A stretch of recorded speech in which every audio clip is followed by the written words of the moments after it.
મુખ્યમંત્રી શ્રી ભૂપેન્દ્રભાઈ પટેલે કેન્દ્રીય મંત્રી શ્રી જેપી નડ્ડા સહિતના મહાનુભાવોની ઉપસ્થિતિમાં રાજકોટ ખાતે આયોજિત તિરંગા યાત્રાની પ્રસ્થાન કરાવી હર ઘર તિરંગા અભિયાનની ઉજવણીનો શુભારંભ કરાવ્યો હતો।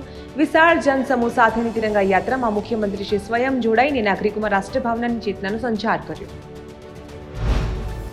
કેન્દ્રીય ગૃહ અને સહકાર મંત્રી શ્રી અમિતભાઈ શાહના તથા મુખ્યમંત્રી શ્રી ભૂપેન્દ્રભાઈ પટેલની પ્રેરક ઉપસ્થિતિમાં અમદાવાદ ખાતે યોજાયેલ તિરંગા યાત્રામાં મોટી સંખ્યામાં લોકો જોડાયા। કેન્દ્રીય મંત્રી શ્રી, મુખ્યમંત્રી શ્રી તેમજ મહાનુભાવો પણ યાત્રામાં સહભાગી થયા। માનનીય વડાપ્રધાન શ્રી નરેન્દ્રભાઈ મોદીના આહવાનને ઝીલીને સમગ્ર દેશના નાગરિકોએ હર ઘર તિરંગા અભિયાન અંતર્ગત તિરંગો ફરકાવી રાષ્ટ્રવંદના કરી। ત્યારે ગુજરાત પણ હર ઘર તિરંગા અભિયાનમાં ઉત્સાહભેર જોડાઈ અગ્રેસર રહ્યું। મુખ્યમંત્રી શ્રી ભૂપેન્દ્રભાઈ પટેલના નેતૃત્વમાં રાજ્ય કક્ષાના 4 તથા જિલ્લા કક્ષાના 33, તાલુકા કક્ષાના 252 તેમજ 10,000થી વધારે ગામોમાં દેશભક્તિના ભવ્ય કાર્યક્રમો યોજાયા।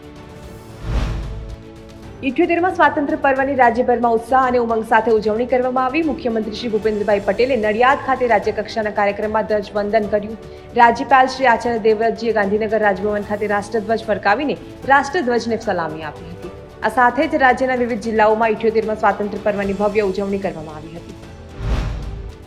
78માં સ્વાતંત્ર્ય પર્વ નિમિત્તે માનનીય રાજ્યપાલ શ્રી આચાર્ય દેવવ્રતજીની અધ્યક્ષતામાં રાજભવન ગાંધીનગર ખાતે આયોજિત એટ હોમ કાર્યક્રમમાં મુખ્યમંત્રી શ્રી ભૂપેન્દ્રભાઈ પટેલે ઉપસ્થિત રહી માનવવંતા મહાનુભાવો તથા વિશેષ આમંત્રિતો સાથે શુભેચ્છાઓનું આદાન પ્રદાન કર્યું હતું। જૂનાગઢ જિલ્લામાં સાસણગીર ખાતે વિશ્વ સિંહ દિવસની ગૌરવપૂર્ણ ઉજવણી કરાઈ। મુખ્યમંત્રી શ્રી ભૂપેન્દ્રભાઈ પટેલે વિશ્વ સિંહ દિવસને ગુજરાત માટે ગૌરવનો દિવસ ગણાવતા સિંહોના જતન માટે પ્રતિબદ્ધ બનવા આહવાન કર્યું હતું। તેમજ સિંહોના સંરક્ષણ, સંવર્ધન અને લોકજાગૃતિ ઉજાગર કરવા માટે વધુ અસરકારક પગલાઓ લેવા રાજ્ય સરકારની કટિબદ્ધતા વ્યક્ત કરી હતી।